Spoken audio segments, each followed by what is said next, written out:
Hello, my friend. The world of magic, filled with legends and ancient tales, is opening its gates once again. Tonight, in the Gryffindor dormitory by the crackling fireplace, I will share another story with my friends. Join us, for the magic is about to come alive. The night was thick with stars, and the wind carried the scent of autumn through the towering spires of Hogwarts School of Witchcraft and Wizardry. It was a night like any other, or so it seemed. The castle stood strong, its ancient stones whispering of long-forgotten days, of duels fought in candlelit halls, of young voices chanting spells in eager wonder. But deep within its heart, past the great marble staircases and endless corridors, a man sat alone, staring into the dying embers of a fire. He was not a young man. His hair, once as bold as a lion's mane, had faded to silver at the edges, and the lines on his face told stories no parchment could ever capture. He wore the scarlet and gold of his house, but his armor, once polished bright, was dulled with age. This was Godric Gryffindor, warrior, founder, protector. And though he had fought many battles in his life, tonight he felt the weight of a war yet to come. For nights now he had heard whispers in the castle walls, felt the shudder of unseen forces pressing against the wards he had woven with his own magic. He had always known that darkness was never truly defeated, merely waiting, watching, gathering its strength. And tonight, as the wind howled through the castle towers, it had returned. A shiver ran through the great stone halls of Hogwarts, though no one but Godric seemed to notice. He rose from his chair, the firelight casting his shadow long across the floor. His hand drifted to his sword, a blade unlike any other, forged with goblin silver and bound to his very spirit. It had struck down many foes, defended many innocents, yet tonight it felt heavier than it ever had before. A voice stirred the air. "You feel it too, don't you?" Godric turned to find Rowena Ravenclaw standing at the doorway. She was wrapped in a cloak of midnight blue, her silver-streaked hair glinting in the flickering light, her sharp eyes, always watching, always knowing, studied him with quiet understanding. "The castle trembles," she murmured, stepping forward, her fingers grazing the stone wall. "Something stirs beneath it. Something old." Godric nodded. "The wards are thinning. The magic is shifting." Rowena frowned. "It has been centuries since such a force has tested the castle's defenses. Who or what could wield such power?" A heavy silence fell between them, the fire crackling softly in the hearth. Godric knew the answer, though he wished he did not. "It is him." Rowena inhaled sharply. "That cannot be. He was destroyed." "We thought he was." Godric's voice was low, grim. "But magic does not always follow the paths we expect. He was not a man of flesh, not truly. He was a creature of shadow and will, and now he has returned." They did not speak his name, for names had power, but both knew whom they meant. A warlock, one who had once sought to twist Hogwarts into a fortress of darkness, who had challenged the founders themselves. They had cast him out, struck him down, bound his magic beneath the castle itself, and yet something had awakened him. "He is calling to the castle," Rowena whispered. to its very bones. He seeks something, Godric. Godric's hand tightened around the hilt of his sword. Then we must stop him before he finds it. A sudden gust of wind rushed through the hall, carrying a whisper through the stones. It was not the ordinary sound of the night. It was a voice, distant yet near, echoing from the very walls. Gryffindor. The flames in the hearth flickered wildly, casting long shadows that seemed to move of their own accord. The time has come. Rowena's eyes met his, and in them he saw what he had feared. The battle had already begun. The corridors of Hogwarts stretched long before them, familiar yet different. Even as the torches burned, even as the paintings watched in silent curiosity, there was something in the air, something waiting. Godric walked with purpose, his sword resting against his hip, his boots echoing against the stone. Beside him, Rowena moved with careful grace, her wand held lightly at her side. They did not need to speak. They knew their path. Past the great hall, past the enchanted staircases that twisted and sighed, they descended. Deeper beyond the dungeons, into the places where few dared to tread. At last they reached the door. It was not a door that students knew, nor one that even the professors spoke of. It was older than the castle itself, woven into the very foundation, hidden from all but those who had built this place. It recognized them, for it shuddered at their touch. "He is waking," Rowena whispered. "The seals are breaking." Godric did not hesitate. He raised his hand, pressed his palm against the cold stone. The magic curled against his skin, ancient and restless. With a deep groaning shudder, the door began to open. Beyond it lay the darkness, a vast chamber of shadows, where torches flickered against endless walls of carved runes. The air smelled of time, of dust, of magic that had not been disturbed in centuries. At the center of the chamber, something pulsed, not with light, but with absence, a void of twisting, writhing blackness. And within it, a figure began to take shape. A voice rose from the depths. "You should not have come, old friend." The shadows coiled, reaching, beckoning. Godric stepped forward. The last battle had begun. The door groaned like a beast rousing from slumber, its weight shifting against the ancient hinges with a reluctant, almost mournful wail. The air beyond it bled into the chamber like ink into water, thick with something unseen, something waiting, cold, damp, untouched by time, yet burdened with the weight of ages. It coiled around Godric and Rowena like an unseen serpent, wrapping them in its silent whisper. The chamber stretched into darkness, vast and unknowable, its boundaries uncertain, its depths immeasurable.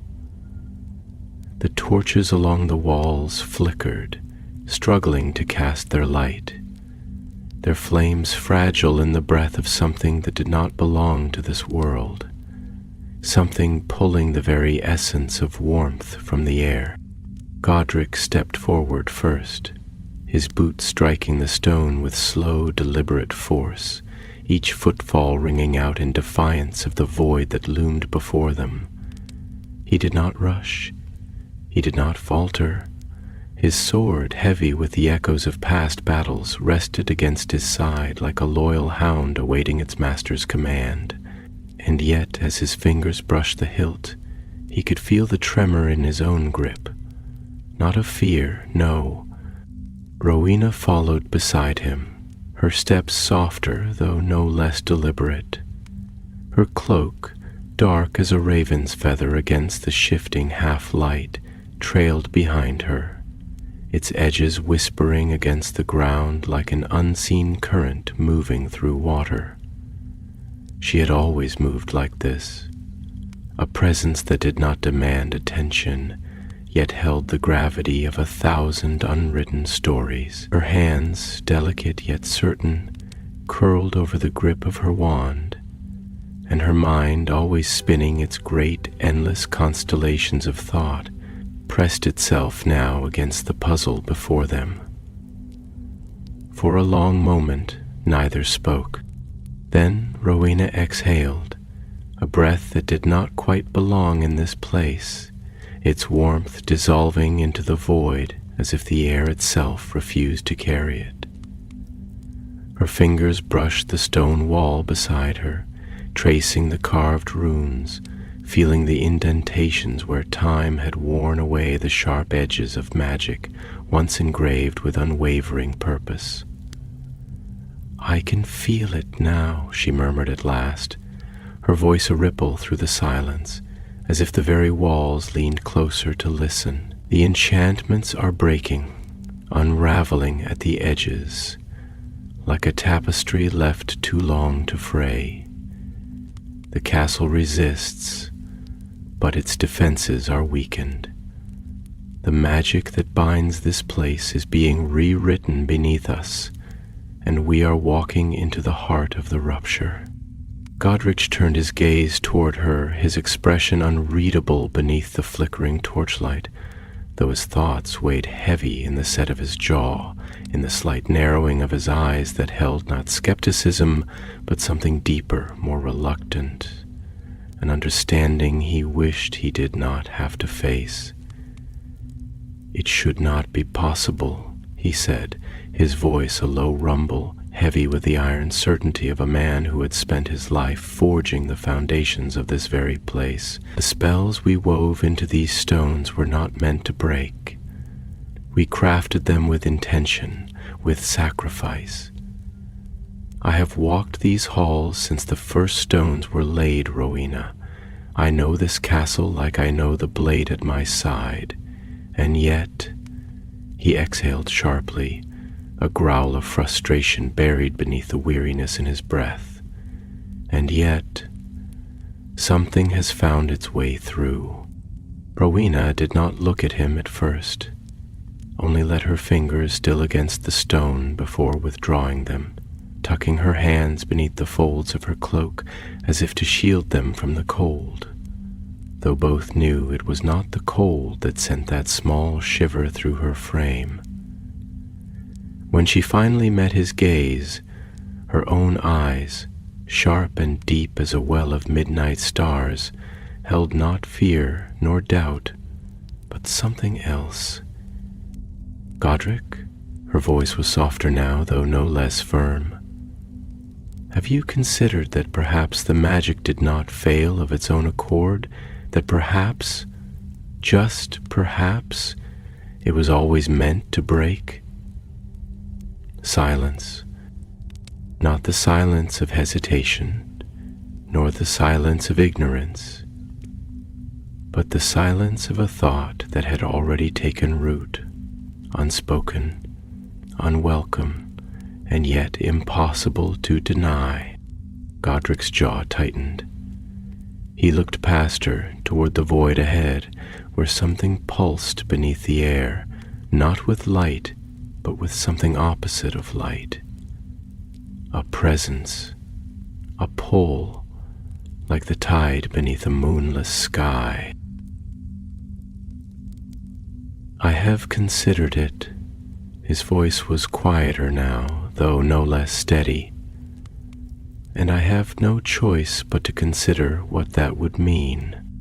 Rowena nodded, her gaze unreadable, though something flickered behind it, an understanding, a sorrow, a quiet, weightless grief for the truth they had not yet spoken aloud. She turned her gaze toward the darkness before them, her fingers tightening around her wand. Then let us see what truth lies beyond the breaking. And so they stepped forward into the place where time had been forgotten. The chamber stretched vast before them, an expanse of stone and shadow, its walls adorned with forgotten runes that pulsed faintly, as if the very air still remembered the incantations that had once held them in place. The ceiling arched high above, vanishing into darkness, its heights unseen, unknowable. At the center of the vast hall, a pedestal stood, its surface untouched by dust. Godric's breath slowed.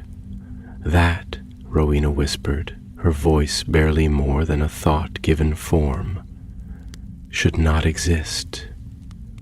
And yet, it did. Godric stepped forward, his boots striking the stone, his sword resting like iron certainty at his side. He could feel it now, the presence that had whispered through the walls, that had stirred the castle in its sleep. Not a voice, not a being, but something more fundamental, something that should have been sealed away. The air in the chamber shifted, curling around them like unseen fingers. And then a voice rose from the depths. Gryffindor. The torches shuddered, their flames bending toward the center of the room, as if drawn by an unseen breath. "You have come at last." The shadows rippled, the presence coiled, its shape gathering, forming, twisting into something neither fully here nor fully gone. And then it took form, a figure draped in black, its edges flickering like a dying flame, its face shifting beneath the weight of something that had long been buried, long been forgotten. And though it did not breathe, did not blink, did not move, Godric knew its eyes were upon him. The last battle had begun. The chamber was vast, an ocean of darkness held within stone, its walls stretching outward beyond the reach of mortal sight. The air here was thick, not merely in weight but in meaning, as if it carried the echoes of long-forgotten voices, whispers of incantations that had been cast in another age, words that had once woven themselves into the very bones of Hogwarts and had since lain dormant, waiting, listening. The flickering torchlight, weak and unsteady, struggled against the abyss, its golden glow failing to pierce more than a few feet into the consuming void. And yet, even in this darkness, there was movement. It was not the movement of flesh and blood, nor of wind stirring dust from the stones. No, it was something older, something that existed between the folds of light and shadow, something that had never truly been gone, only waiting to be called back into being. Rowena felt it first, a sensation that was neither warmth nor cold, but something deeper, the shifting of reality itself. A presence pressing against the seams of the world, like a river swelling against the banks of time. She closed her eyes for the briefest of moments. Let her mind reach outward. Let it brush against the pulse of the chamber, the thrumming, slow heartbeat of the place. "This is not a place of the living," she murmured, though she had known this long before they had stepped through the door. "The walls do not breathe here, nor do they listen. It is as if the air itself is watching, but not with sight, with hunger." Godric stood beside her, his sword still sheathed, though his fingers curled tight around the hilt, his grip like iron. Like a warrior sensing an enemy before the blade has been drawn. His breath was slow, measured, though within his chest his heart beat in a rhythm he had long learned to heed. The rhythm of battle approaching, of a moment before steel met steel, before spells crashed against spells. It was not fear, nor was it excitement. It was inevitability.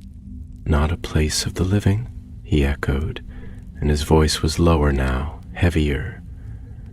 And yet we are here. Rowena turned her gaze toward him, and in the dim light her expression was unreadable save for the faintest crease of her brow, a shadow of concern that even she could not quite conceal. She had known Godric for many years, had fought beside him, had built alongside him, had shaped the very world of magic in his company. And yet, in this moment, as she looked at him standing there, sword in hand, she saw something beyond the warrior, beyond the lion-hearted legend. She saw the weight of it all, the years of carrying not only a school, but an ideal. The burden of being the one who would always stand first, the one who would always lead the charge into the unknown. "We were always meant to come here, weren't we?" she asked, though it was not truly a question.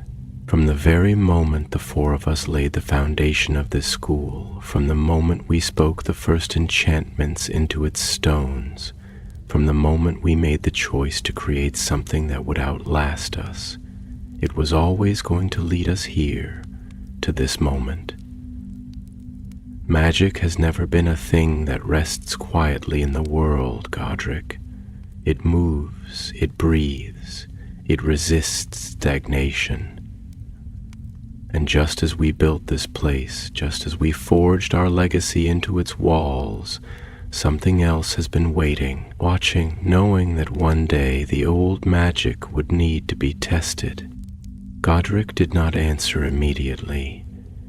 Instead, he let his eyes drift across the chamber, across the carvings that ran along the walls, the sigils that had once burned bright with power and now lay in shadow, their edges worn, their purpose forgotten.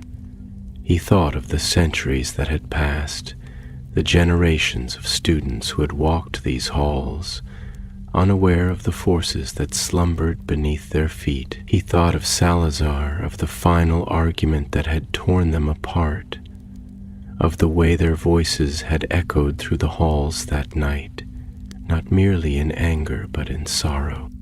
"You speak of inevitability, Rowena," he said at last, his voice quieter now, almost reflective. "And yet, if that is the case, then what does that make us? Builders, or merely pawns? Did we shape this place, or was it always shaping us? Were we architects of something new, or only the hands through which magic itself carved its will?" Rowena exhaled slowly, the breath leaving her lips like mist dissolving into the cold. "Perhaps both," she admitted, though her words were measured, careful. "Perhaps every great creation is both shaped and shaping, both born and birthing something greater than itself. We built Hogwarts, but in doing so we created something far beyond what any of us understood at the time. And now we must see what we have wrought." Godric said nothing for a long moment. Then at last, he turned his gaze back toward the center of the chamber, toward the shifting darkness that pulsed, the figure that was slowly taking form, its edges indistinct, flickering like a candle burning at both ends. "Gryffindor?" The voice spoke again, and now it was clearer, less distant, though still carrying the weight of something that did not belong in the realm of the living. It has been so long. The shape solidified, a cloak of ink-like shadow wrapping around the indistinct frame of something that had once been human, but was now only the echo of a thing that had refused to be forgotten. Its face was half-formed, shifting between the illusion of flesh and the empty void beneath. And yet the eyes remained, cold, knowing, ancient. "You should not have come," the figure murmured, the voice laced with something between amusement and regret. "Not because you are unwelcome, but because there are truths buried here that were meant to remain beneath the surface. You seek to unearth something that will change the very foundation of what you believe to be true. Do you understand that, warrior?" Godric inhaled, steadying himself, though the weight of the words pressed against him in a way that was not physical, but something deeper. He met the figure's gaze, and though his grip on his sword did not tighten, neither did it relax. "I have spent my life fighting battles, spirit," he said, his voice even, unshaken. "I have wielded steel and spell alike, and I have stood against those who sought to twist magic into a thing of control, of fear. But battles are not merely fought with weapons. They are fought with choices. They are fought with the will to stand when standing means facing the unknown. And so tell me, if I was not meant to come here, then why do I stand before you now?" The chamber grew colder. The figure tilted its head, something shifting within the abyss of its form. "Because you are not here to fight, Godric Gryffindor," the voice whispered. "You are here to choose."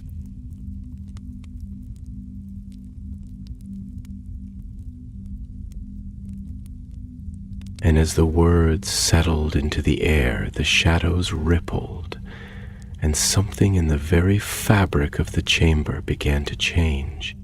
The chamber did not breathe, and yet the air within it shifted, moving like a tide beneath an unseen moon, as if the very fabric of the place was responding to the weight of words spoken, to the presence of those who had stepped beyond the threshold of history and into the marrow of something older than time itself. The darkness no longer merely surrounded them.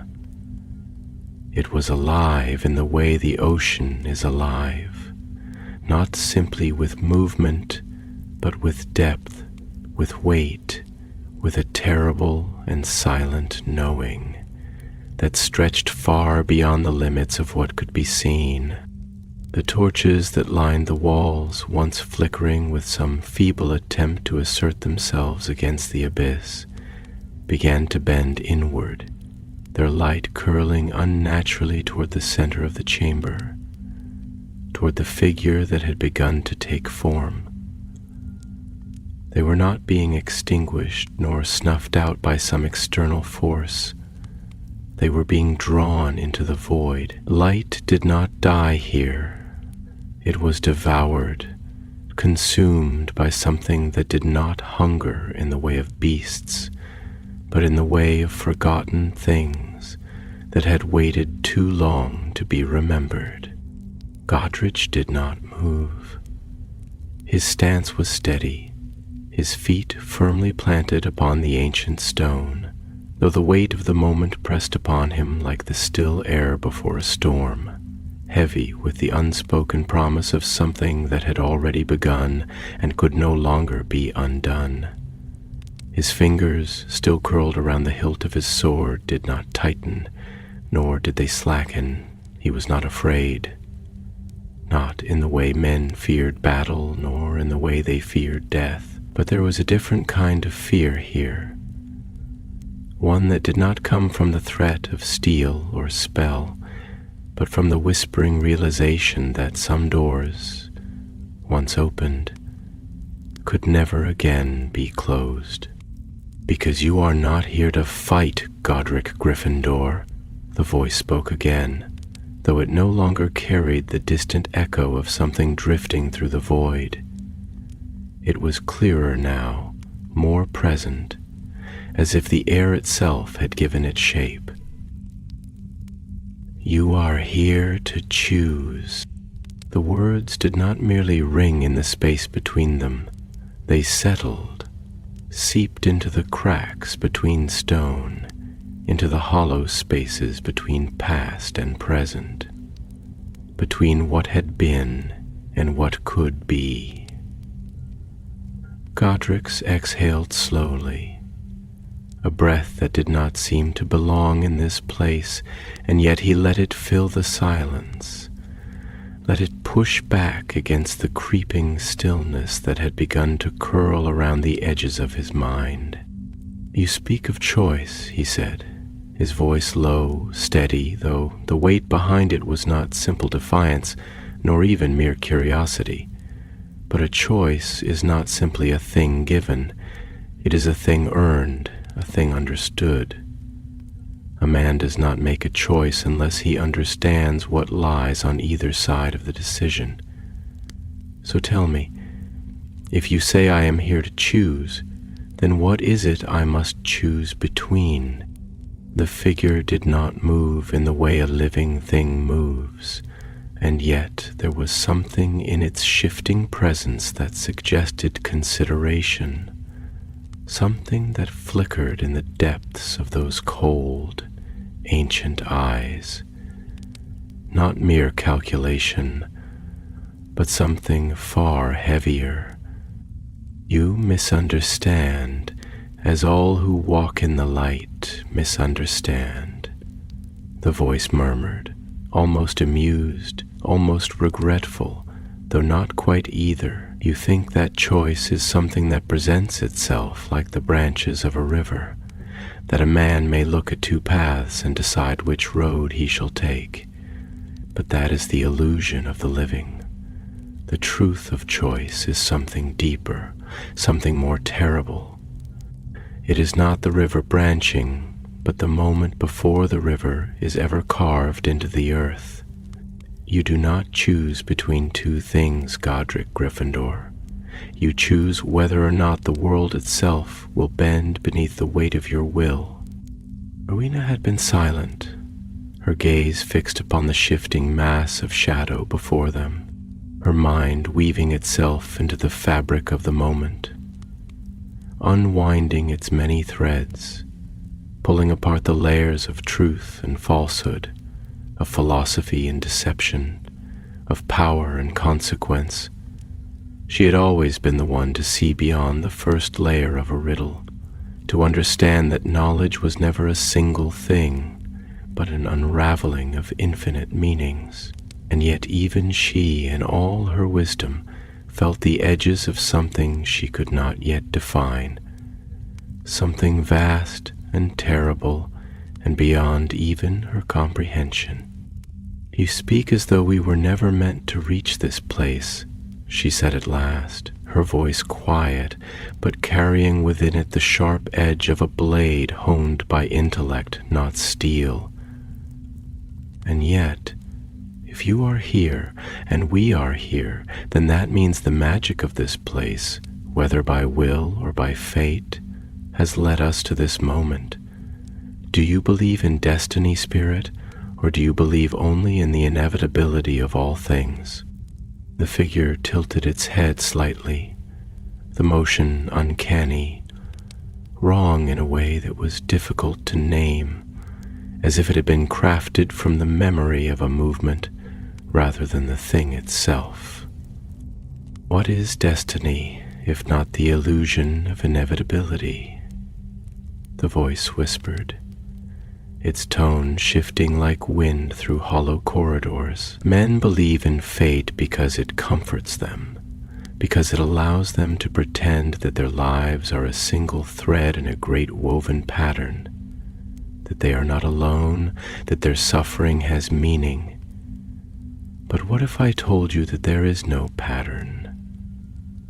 What if I told you that magic itself does not care for the design of men, that it moves as the ocean moves, without conscience, without direction, without concern for who is swallowed by its depths and who reaches the shore? Rowena inhaled, slowly, though her gaze did not waver. And yet you are here, speaking to us, attempting to shape the course of events. If magic is without conscience, then what are you? If magic does not care, then why do you? For the first time, the shadows flickered, not as they had before, but with something else, something that almost resembled hesitation. Because I am what was left behind, the voice murmured, softer now, but not weaker. Because I was not meant to remain, and yet I did. Because I should have been forgotten, and yet I was not. Because the walls of this place remember what you do not.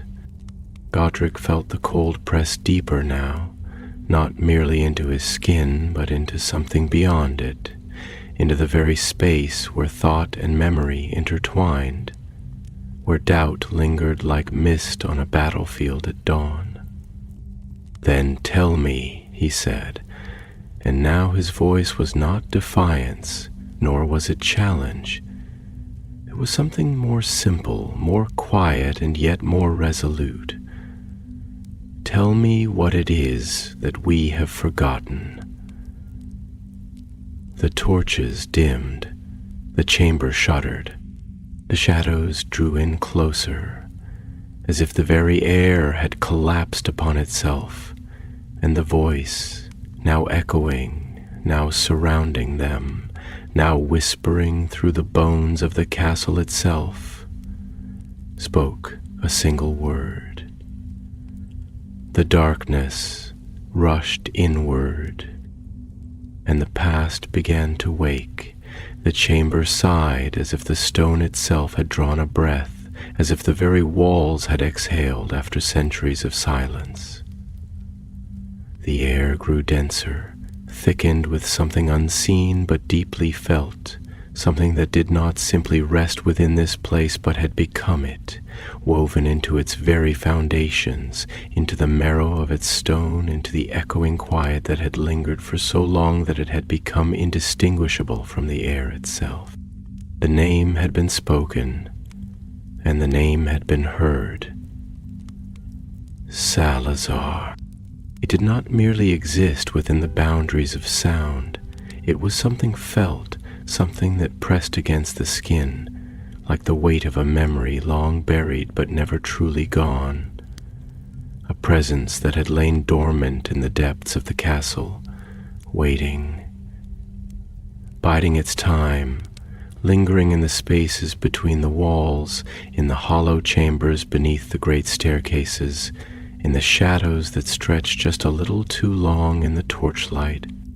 Godric had not spoken the name in many years, not because he had forgotten it, nor because he feared it, but because there were some wounds that time did not close, some fractures that did not heal, only settle into place like old scars that ached in the cold.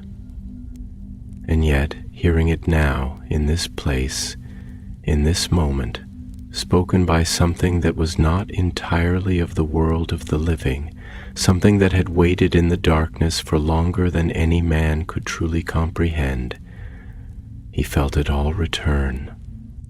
The weight of that last conversation, the echo of Salazar's voice in the great halls of Hogwarts, sharp and unyielding, filled with a conviction that was not merely arrogance, nor even hatred, but something deeper, something that had once been belief, something that had once been faith, something that had twisted and hardened into an unshakable certainty that could not be reasoned with, could not be undone.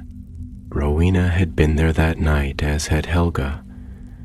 They had stood together, three of them against one, though the battle was not fought with wands, nor with spells, nor even with raised voices.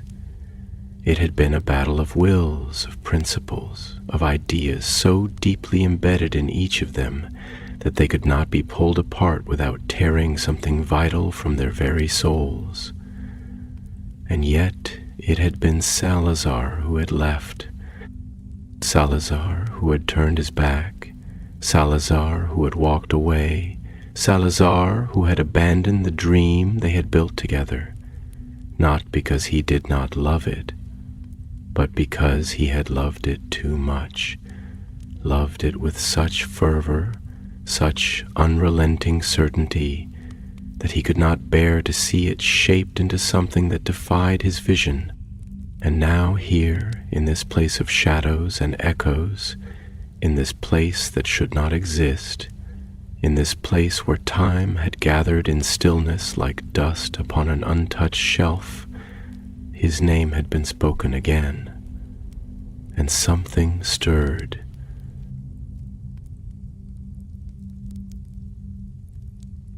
The torches dimmed further, their light stretching long and thin, as if pulled towards some unseen center, some core of gravity that had begun to awaken, some force that had once been kept at bay, but now no longer rested.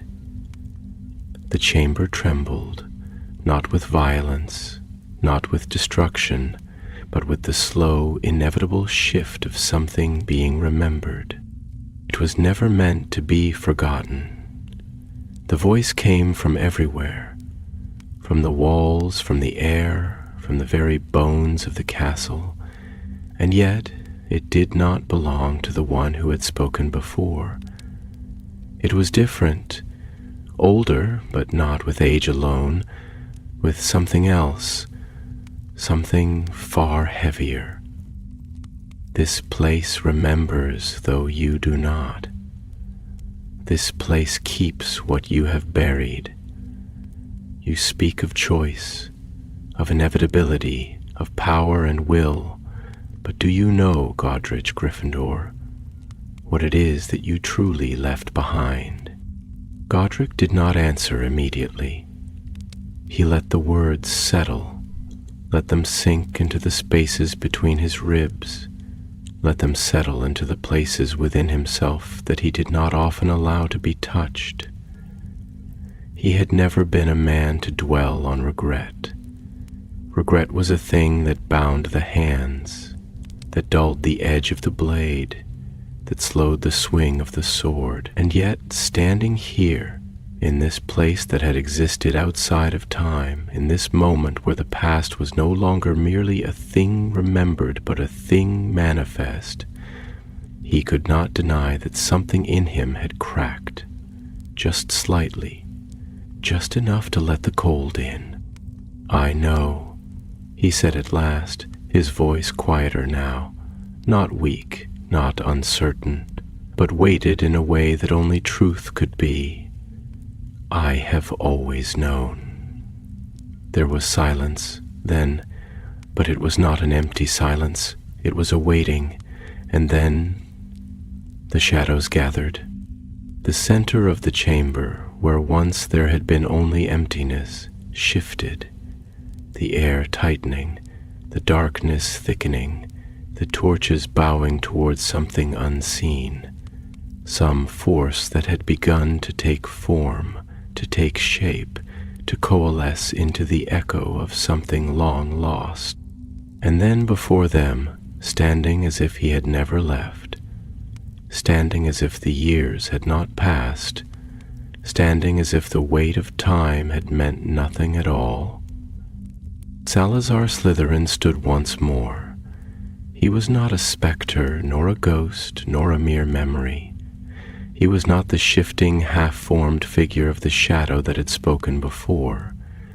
He was whole, and yet not whole, real, and yet not real, a thing that existed in the space between, in the place where the boundary between past and present had been worn so thin that it had begun to blur. His robes, dark as the depths of a storm-touched sea, hung from his frame as they had in life, their edges embroidered with ancient sigils that shimmered faintly in the dim torchlight, as if still pulsing with the remnants of old magic. His face was sharp, ageless, his features carved with the same precision that had always defined him. Not beauty, not harshness, but clarity, as if he had been shaped not by the soft hand of time, but by the deliberate and unyielding grip of purpose itself. His eyes, those eyes that had once burned with the fire of conviction, those eyes that had once stared across the great hall with a gaze that saw not only what was, but what could be, what should be, what must be. Those eyes had not changed, and as they locked upon Godric's, as they truly saw him, as they took in the years that had passed, the lines that had formed upon his face, the weight that had settled upon his shoulders, the fire that had not dimmed but had only grown heavier with time, they did not waver. For a long moment, there was nothing. No sound, no movement, only the space between them, the space that had once been filled with the bond of brothers, and had long since been hollowed out by the slow and aching distance of time. And then, "You have changed, old friend." The words were spoken not with scorn nor with warmth, nor even with the sharpness of lingering bitterness. They were spoken simply, a statement of fact, as if they were as inevitable as the rising of the sun, as unmoving as the weight of stone. Godric did not look away. "So have you." Salazar tilted his head slightly, and for the briefest moment, a moment so fleeting it could have been imagined, a moment so quiet it could have been mistaken for nothing at all, there was something in his expression that almost resembled a smile. And then, softly, carefully, with the weight of centuries pressing between them, "Shall we see what remains of us?" And the past, at last, began to unfold. The chamber held its breath, or perhaps it was the world itself, pausing in quiet anticipation as the past and the present bent toward each other, drawn by a force neither time nor reason could deny. The air, thick with the scent of stone long undisturbed, carried an unspoken gravity, an unseen pressure that coiled like mist around the figures that stood within it. Shadows stretched unnaturally along the walls, their edges trembling as though they too were aware of the moment's delicate, fragile significance. A moment balanced upon the edge of something vast and irreversible. Salazar Slytherin stood unmoving, his form composed of something that was neither mere memory nor true corporeal presence, but rather a thing woven from the threads of both. A lingering echo of what once had been, a ripple in the river of time that refused to fade. The torchlight flickered along the deep emerald folds of his robes, their embroidery catching the glow in brief flashes of silver. Sigils, runes, markings that still pulsed faintly with old magic, whispering of a power that had not been wholly forgotten, though its master had long since vanished from the world above. And across from him stood Godric Gryffindor, the weight of centuries of silence and unspoken words settled upon his shoulders, pressing against him like a cloak, woven from every choice, every regret, every decision that had led him to this place, to this moment, He had thought perhaps that after all these years, after so much time spent moving forward, spent building, protecting, believing, he would no longer feel the wound that Salazar's departure had carved into the foundation of their shared legacy. But standing here now, looking into those sharp, knowing eyes that had once been filled with the fire of ambition and the unshakable certainty of his own vision, eyes that had once met Godric's across countless debates, across the great feasts of Hogwarts, across duels fought not with blades but with words sharper than steel. He knew that the wound had never truly closed. "Shall we see what remains of us?" Salazar's voice was not cold, nor was it warm. It carried no accusation, no lingering resentment, no sharp edges of old anger left to fester in the dark, and yet there was something in it, a quiet, measured weight, as though he himself did not yet know the answer to his own question. Godric let the silence stretch between them a moment longer, a pause filled with 1,000 unsaid things, memories, arguments, laughter, the unbreakable camaraderie that had once bound them together, the inevitable fracture that had pulled them apart. He had never been a man of hesitation, never been one to dwell upon things once they had passed. But here, now, in the depths of a place where the past had been given voice once more, he could not simply let the moment pass unacknowledged. "I had thought you gone forever," Godric said at last, his voice quiet but steady, each word weighted with something deep, something slow and careful, as though he were choosing them with more deliberation than he had ever given to speech before. "Not just from Hogwarts, not just from the world of the living. I had thought—" He exhaled, a slow breath, measured and controlled, though his heart beat with something heavier beneath his ribs. "I had thought that you had taken everything with you, that what we built together had ceased to be yours the moment you walked away." Salazar's expression did not shift, though there was something in the way his eyes lingered, something that flickered just beneath the surface, like a ripple beneath still waters. "Did you truly believe that?"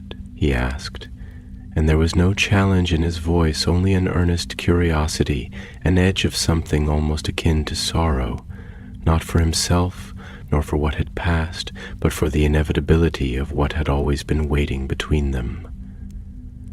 "That I could walk away from something I poured my soul into? That because I left, I ceased to care? Do you think so little of me, Godric?" The words were not a rebuke, not a demand for repentance, not an accusation meant to wound, and yet they landed with weight nonetheless, because they struck upon something that neither of them had spoken aloud, not then, not in the years that had followed, not even in the solitude of their own thoughts. Because Godric had believed it in some way, not out of hatred, not out of bitterness, but because it had been easier to think of Salazar as having severed himself completely, as having made his choice and turned his back without looking over his shoulder. It had been easier to believe that the man he had once called brother had left without regret than to wonder whether he, too, had stood in some distant hall in some darkened chamber and felt the absence of what they had once built together. "I do not think little of you, Salazar," he said, his voice quieter now, less like a warrior speaking upon the battlefield, more like a man who had found himself standing upon the ruins of something that had once been whole.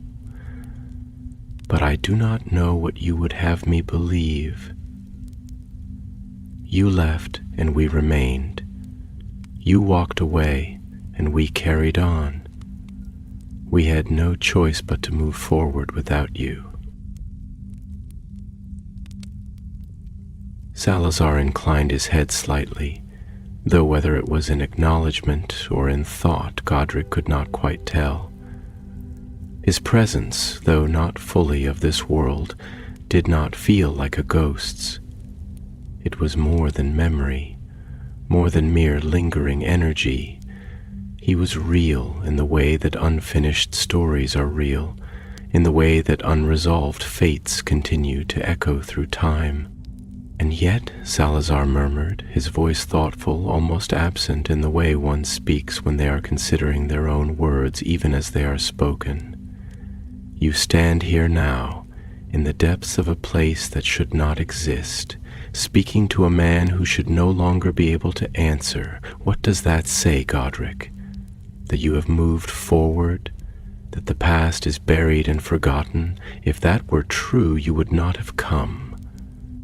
The chamber shifted, as if reacting to the truth of the words, as if the very foundations of the place understood that something had begun that could not be undone. Rowena, who had stood silent through much of the exchange, now stepped forward, her movements deliberate, her presence a steadying force in the room, a beacon of intellect and insight amid the storm of old wounds and unspoken history. Perhaps, she said, her voice even, measured as though unraveling a riddle even as she spoke, the past was never as distant as we chose to believe. Perhaps it was never about leaving, nor about remaining. Perhaps it was always about the inevitable return. Salazar turned his gaze toward her then, and for a moment there was something almost wistful in his expression, a flicker of recognition, of memory, of something long buried beneath the weight of time. You always did see more than the rest of us, he murmured, a ghost of something unreadable passing through his tone. Tell me then, Ravenclaw, what is it that I have returned to? Rowena met his gaze, unflinching. That, she said softly, her words weaving themselves into the silence like the first light of dawn touching the edges of a long-forgotten battlefield, is something only you can answer. And as the torches flickered, as the walls of Hogwarts trembled with something vast and unknowable, the past, long silent, spoke once more. The silence that followed Rowena's words was not the silence of absence, nor of stillness, nor even of hesitation. It was a silence that breathed, that settled into the very bones of the chamber, a silence that was heavy not because it lacked sound, but because it was filled with the weight of things unspoken, things waiting, things pressing against the fabric of reality as if the walls themselves strained to hear what might come next. The air within the chamber grew taut, thick like storm-laden skies before the first crack of thunder, as though the very foundations of Hogwarts, woven with magic older than memory, had turned their unseen gaze toward this place beneath the earth, toward the figures gathered here, toward the past that refused to remain buried. Salazar Slytherin did not move, did not speak immediately, but there was something in the way he held himself, something in the sharp stillness of his form that suggested not indifference, not distance, but the quiet, deliberate control of a man who knew the power of words, who understood that silence wielded correctly was as much a weapon as any spell. And yet, beneath that control, beneath the carefully composed lines of his expression, there was something else, something ancient, something unresolved, something that had lain in waiting for far too long. When at last he did speak, His voice carried the cadence of something weathered by time but not eroded by it, something that had not weakened but had been sharpened into steel by the passage of years, something that had been shaped not by regret but by the cold, methodical weight of conviction. "You ask me what I have returned to," Salazar said at last, his words neither rushed nor hesitant, but measured, deliberate, chosen with the precision of a man who had spent his life weaving meaning into every syllable. His gaze lingered on Rowena, the faintest flicker of something almost like admiration passing through his expression before his eyes drifted back to Godric, settling upon him as if seeing him for the first time, not as he had been, but as he was now. And yet I wonder if the question is not what I have returned to, but rather whether what I once left behind still exists at all. Godric exhaled slowly, though whether it was in frustration or something more complicated even he could not entirely tell. He could feel the weight of this conversation pressing against him, the way a warrior feels the weight of his armor before a battle, not as a burden, but as an inevitability. "It exists," he said, his voice firm, though his eyes remained dark with something deeper, something that did not yield so easily to certainty. "But whether it remains as you remember it, that is something else entirely." Salazar tilted his head slightly, and for the first time a shadow of something almost like a smile touched his lips, though it was not amusement, nor mockery, nor even approval. It was the ghost of something far older, something that might once have been friendship or respect, or perhaps simply the recognition of a kindred mind. "That is the nature of all things, is it not?" Salazar mused, and there was something in his tone that carried the distant echo of old debates, of late nights spent speaking not of spells or war, but of the nature of the world itself, of magic, of what it meant to build something that would outlast them all, change, evolution, the slow, inevitable shifting of ideals and structures, the reshaping of what once was into something new, something unfamiliar, something that bears the same name but is no longer the thing it claimed to be. I have often wondered, in the long silence of my absence, whether it was I who abandoned Hogwarts, or whether it was Hogwarts that abandoned me. Godric's jaw tightened, though his grip upon his sword did not. "You were the one who walked away, Salazar. You were the one who left us behind." Salazar did not look away, but neither did he strike back. Neither did he meet anger with anger. Instead, his gaze remained steady, unwavering, searching the lines of Godric's face, as though he were not merely listening to the words themselves, but to the spaces between them, the weight of all the things that had never been spoken. "And yet do you truly believe that you did not leave me behind as well?" he asked, his voice quieter now, though no less powerful. "Did you not make your choice as I made mine? Did you not believe so wholly in your own certainty that there was no room for the certainty of another? Do you think I do not know how you saw me in those final days, Godric? A man too rigid in his beliefs, a man who could not bend, who could not yield, who could not see beyond his own convictions. And yet, tell me," he stepped forward now, slow, measured, though the air did not stir around him as it would around the living, "is that not what you were as well?"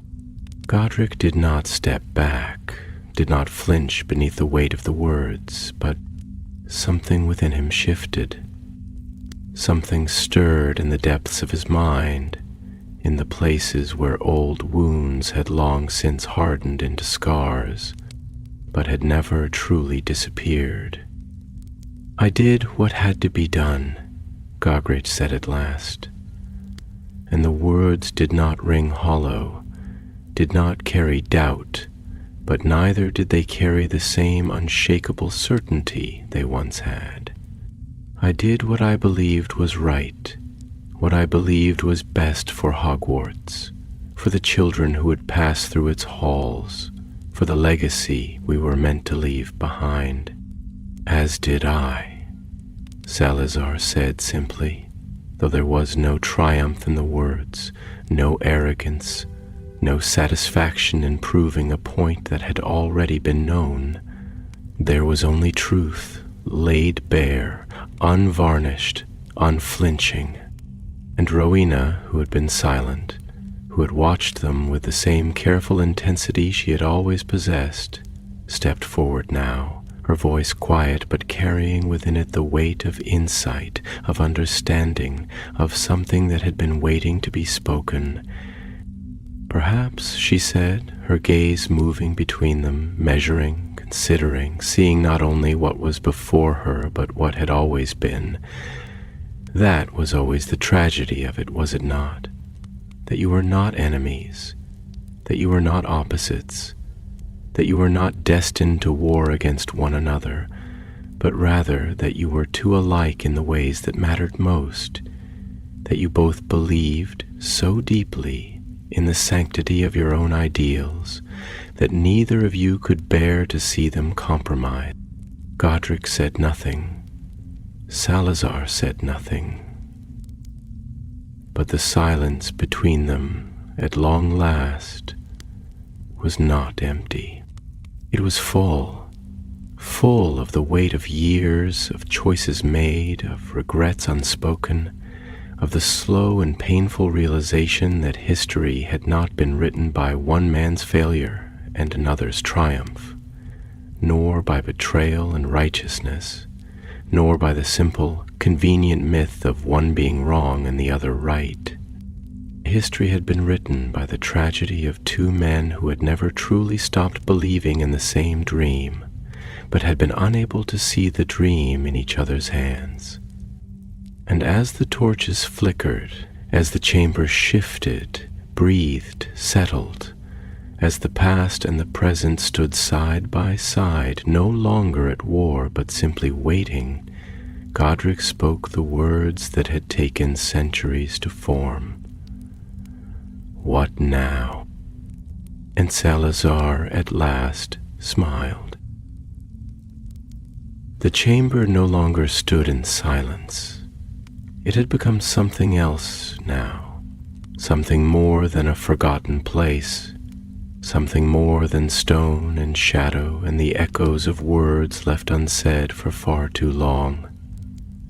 It had become a threshold, a place where past and present did not merely touch but intertwine, where memory and reality blurred together like ink spilled into water, each seeping into the other, reshaping what had once been thought immutable. The walls, so ancient that they had become part of the very foundation of Hogwarts, seemed to lean closer now, as though listening, as though holding their breath, as though waiting. The torches burned lower, their light twisting and bending unnaturally, not from any draft or unseen wind, but from something else entirely, something unseen, something formless, something watching. Shadows coiled along the floor, stretching and shrinking as though they too had become sentient, as though they understood that the air itself had changed, that time had frayed and loosened its grip upon this place, allowing that which had been severed to reach across the abyss and meet what had taken its place. Godric stood at the center of it all, his shoulders heavy with a weight that had never truly left him, though he had spent years convincing himself that it had. He had thought that time had carried away the remnants of this conflict, that it had smoothed over the jagged edges, that what had been broken had been buried beneath layers of history too thick to be unearthed. But here now, in this moment, with Salazar standing before him, as real as the blade at his hip, as real as the breath in his lungs, he knew that time had done no such thing. It had not erased what had passed. It had merely folded it away, pressing it deep beneath the surface, waiting for the moment when it would rise again. What now? He had not meant to ask it, not like that, not so simply, not so unguarded, not so vulnerable. And yet, when the words had left him, they had carried no hesitation, no regret. Only the quiet exhaustion of a man who had carried something too heavy for too long, and who, for the first time in years, was beginning to acknowledge that weight. Salazar's gaze did not waver. There was something different in it now, something that had not been there before. Not even in those final days when they had stood on opposite sides of a chasm neither had been willing to cross. It was not regret. It was not victory. It was not even certainty. It was understanding. "That depends, old friend," Salazar said at last, his voice softer now, though it carried the same quiet precision, the same careful consideration that had always marked his speech. "What is it that you seek? What is it that you have come here for after all these years, after all this time?" Godric frowned, not in anger, but in thought, in the way a man frowns when he has come face to face with something he had not expected, something that forces him to look inward rather than outward, something that demands more of him than a simple answer. "I thought I came to stop something," he admitted, his voice low, measured, as though speaking the words aloud would solidify them into truth. "I thought I came because something in this castle had begun to shift, because the old wards had begun to fray, because I could feel the change in the air, and I knew that it meant something was awakening, and I thought." He hesitated, inhaling slowly, the weight of the moment pressing down upon him, forcing him to confront the truth that had been waiting at the edge of his thoughts. "I thought that meant danger. I thought that meant something needed to be fought, something needed to be ended before it could begin again." Salazar's expression did not change, but there was something in his eyes that sharpened, something that glinted like steel beneath the surface of calm waters. "And now?" he asked, his voice steady, patient, as though he already knew the answer, but was waiting for Godric to find it himself. Godric let his fingers brush against the hilt of his sword, not gripping it, not readying it for battle, but simply feeling the familiar weight of it, the cool metal against his skin.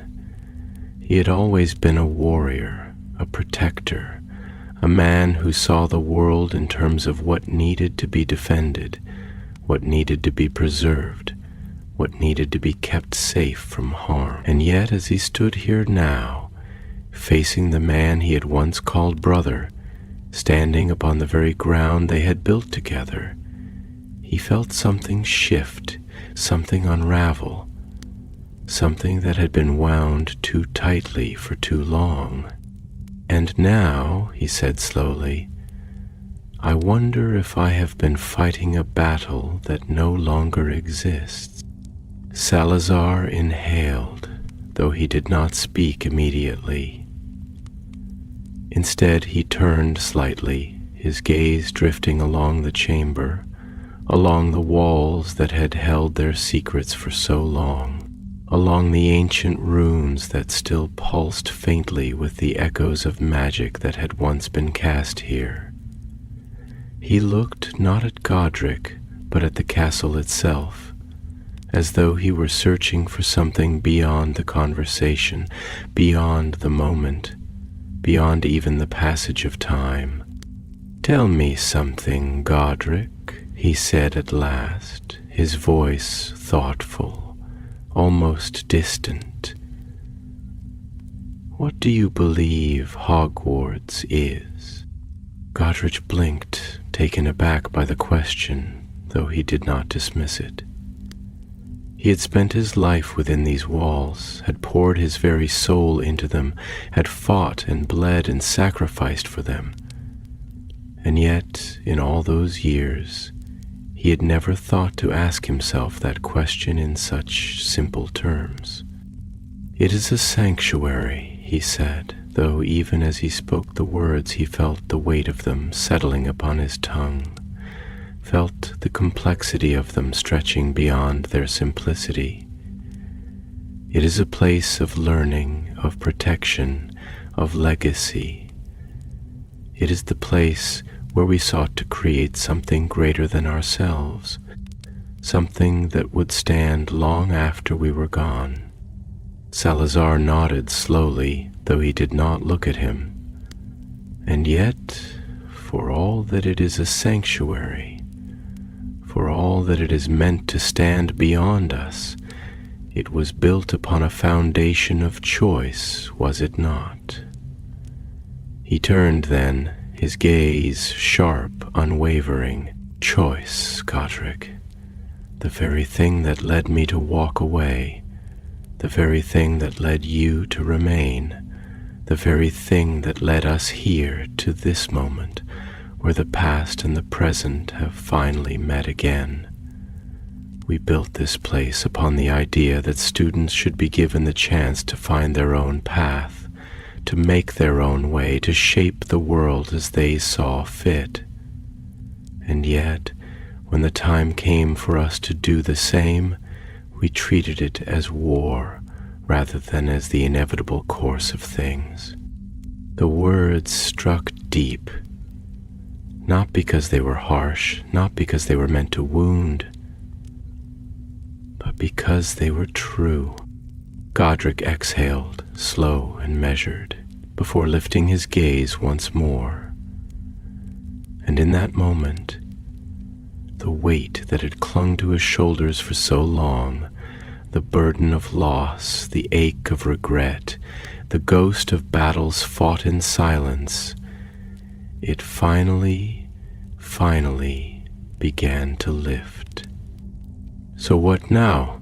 he asked again, this time not as a warrior preparing for battle, not as a protector bracing himself for a fight, but as a man who was ready at last to listen. And this time, Salazar smiled. "Now," he murmured, his voice steady, certain, "now we begin again." The chamber did not tremble, it did not shake, nor crack, nor crumble under the weight of the past.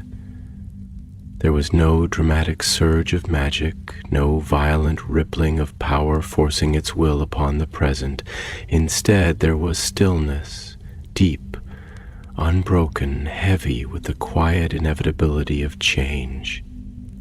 It was not the silence of something ending, but rather the silence of something beginning again. The torches which had flickered uncertainly for so long now burned steadily, as if the castle itself had exhaled at last, as if the weight of centuries had lifted from its foundations, and it too had been waiting for this moment. Godric stood in that silence, his fingers still resting lightly on the hilt of his sword, though for the first time in what felt like an eternity, he did not grip it out of habit or necessity. He had carried it for so long, this blade of goblin silver, This weapon that had seen war and blood and the defense of all he held dear, it had become an extension of himself, a symbol not only of his power but of his purpose, a purpose he had believed for so many years was as simple as protection, as straightforward as strength, and yet standing here now beneath the ancient weight of Hogwarts, before the man he had once called brother and had not spoken to in centuries, he realized that even the strongest sword could not carve away the past. Now we begin again. Salazar's words had been spoken without hesitation, without doubt, without the weight of old wounds clinging to them. There was no arrogance in them, no victory, no expectation. They were not a demand, nor a challenge, nor even a question. They were simply a statement, a truth spoken into the quiet, one that left no room for resistance because it did not seek to impose itself. It simply was. Godric inhaled, slow and measured, letting the words settle into the spaces between his ribs, letting them stretch across the unspoken distance that had stood between them for so long. He did not answer immediately, because change was not something that happened in an instant. It was not a firework, not an explosion, not something that struck like a hammer against stone and left behind something wholly new. It was something slow, something patient, something that stretched and grew like the roots of the trees in the forbidden forest above them, unseen, unnoticed, but no less powerful for it.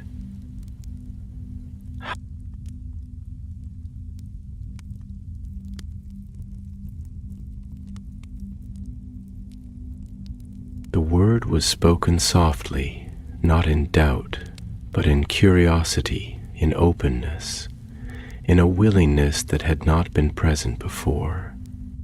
Salazar studied him for a long moment, and there was something in his gaze that was different now, not the sharp steel of debate, nor the cold distance of resentment, but something older, something deeper, something that had never truly left them, even when the years had stretched impossibly wide between their last words and this moment.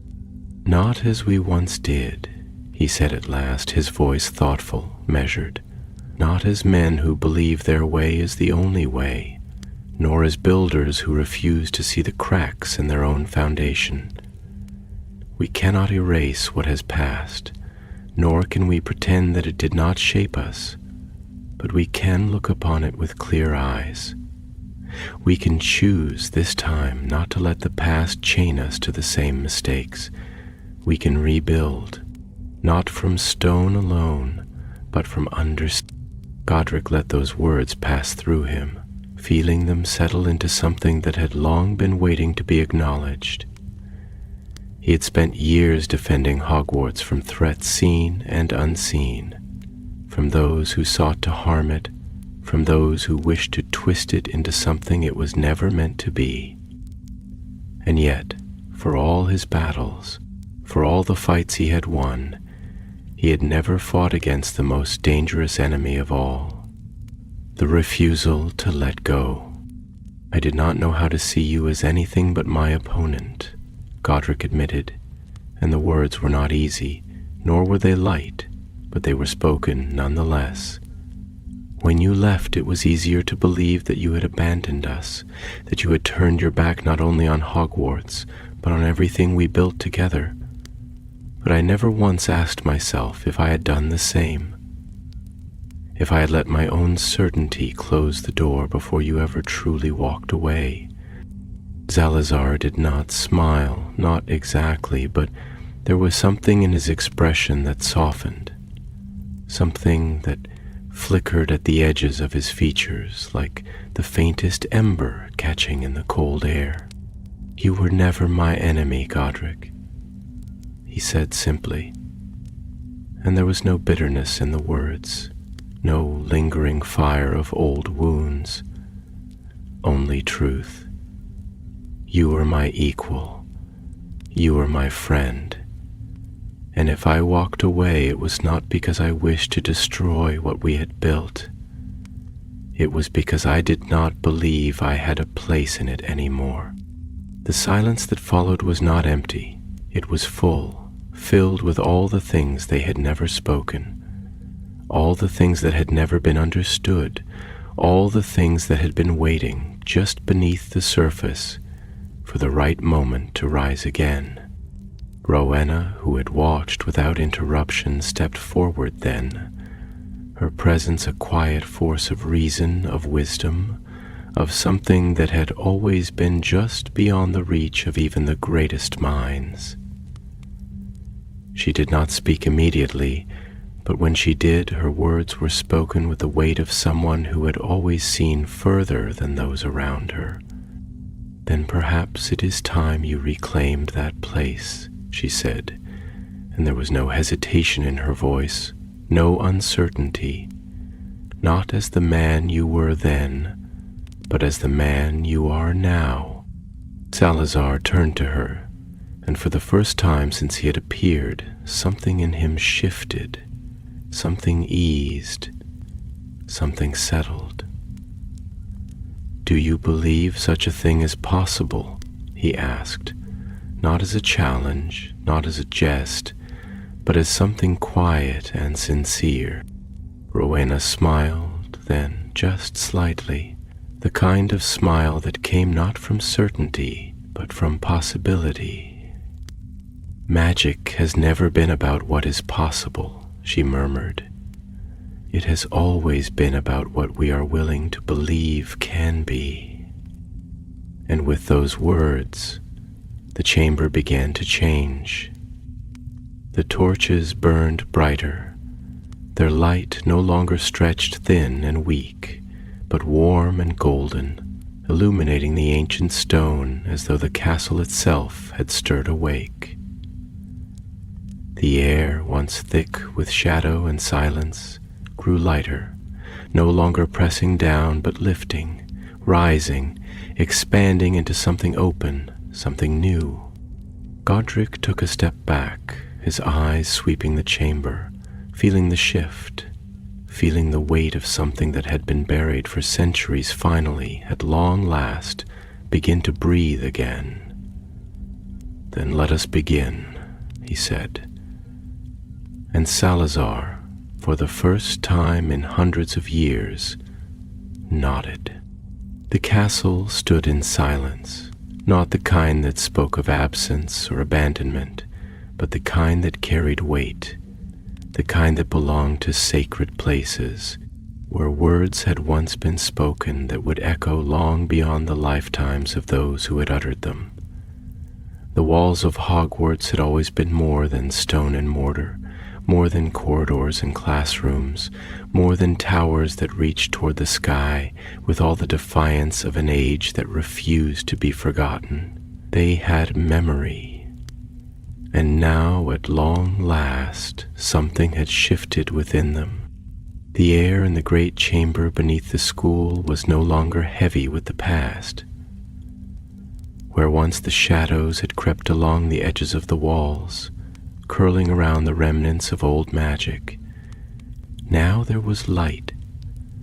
Not the bright, blinding light of conquest, nor the harsh glow of battle's aftermath, but the steady, golden warmth of something rekindled, something that had long been waiting for the right hands to lift it from the dust of forgotten things. Godric stood at the threshold, one hand resting lightly upon the hilt of his sword, though for the first time in his life he did not grip it as though it were the only thing anchoring him to the world. He could feel the change, not only in the air around him, but in himself, in the quiet corners of his mind that had long been filled with the echoes of old arguments, of unspoken regrets, of a certainty that had perhaps not been as absolute as he had once believed. "You always believed we would never stand in the same place again," Salazar said softly, his voice no longer weighted with the sharp edges of the past, no longer carrying the ironclad certainty of a man unwilling to yield. There was something different in it now, something quieter, something less unmovable. Not surrender, but understanding. Godric turned to him, his expression unreadable at first, though his eyes carried something deeper, something unspoken. "Perhaps I did," he admitted, and the words did not taste of bitterness nor of regret, but simply of truth. "Or perhaps I feared that if we did, it would be as enemies, not as men who once dreamed of the same thing." Salazar exhaled, though there was no weariness in it, only something that had settled, something that had found its rightful place. "We were never meant to be enemies, Godric. We were only ever meant to be different pieces of the same whole, and yet we let the world tell us that difference meant division, that conviction meant war. Perhaps that was our greatest mistake." Rowena, who had stood between them both, watching, waiting, listening, understanding more than either of them ever had, as she always did, now spoke. Her voice carrying the quiet certainty of a woman who had never needed to raise her voice to be heard. "It was not a mistake," she said simply. "It was a lesson.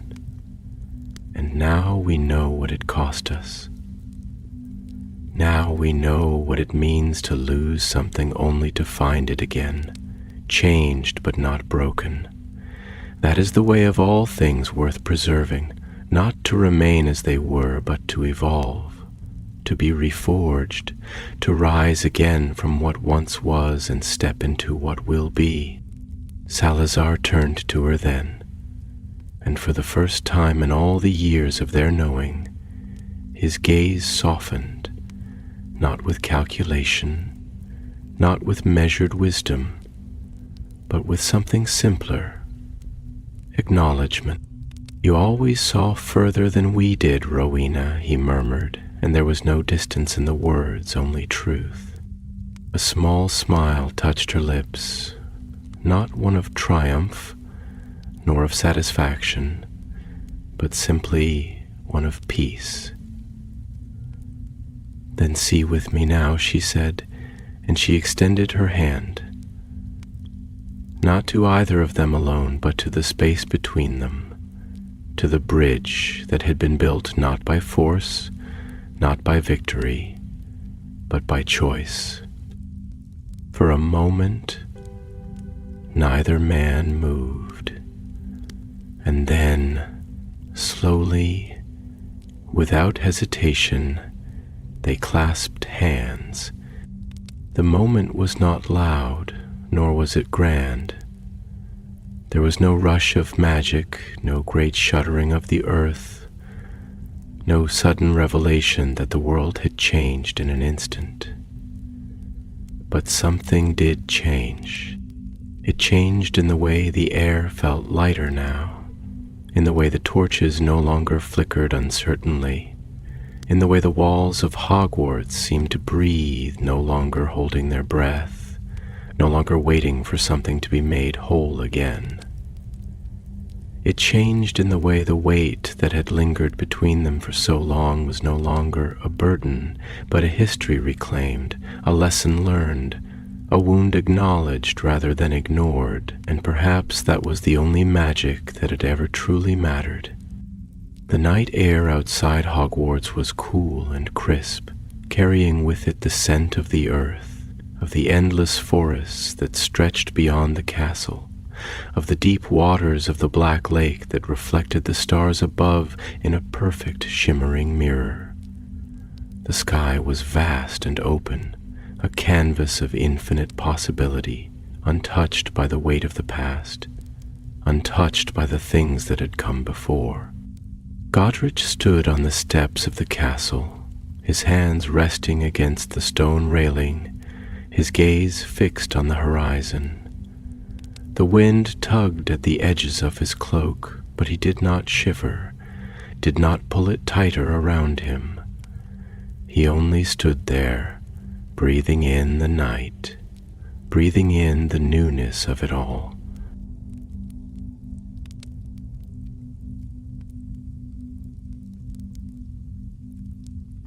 Salazar joined him after a moment, stepping beside him, though he did not speak immediately. For a long time they simply stood together, two men who had once walked the same path, then parted ways, now returned, not as who they had been, but as who they had become. "Will you stay?" Godric asked at last, his voice quieter than it had been in years, not because he was unsure, but because he was willing to let the answer come as it would. Salazar exhaled, though there was no hesitation in it. "For now," he said, "and for as long as I am meant to be here." Godric nodded. He did not ask for more, because he no longer needed to. Behind them, Hogwarts stood tall against the sky, its towers rising high above the world, its walls filled with the memories of the past and the whispers of the future still waiting to be written. And within those walls, within the corridors and staircases and great halls where young minds would continue to learn and grow and shape the world as they saw fit, a new story had begun. Not the end, never the end, only the next chapter.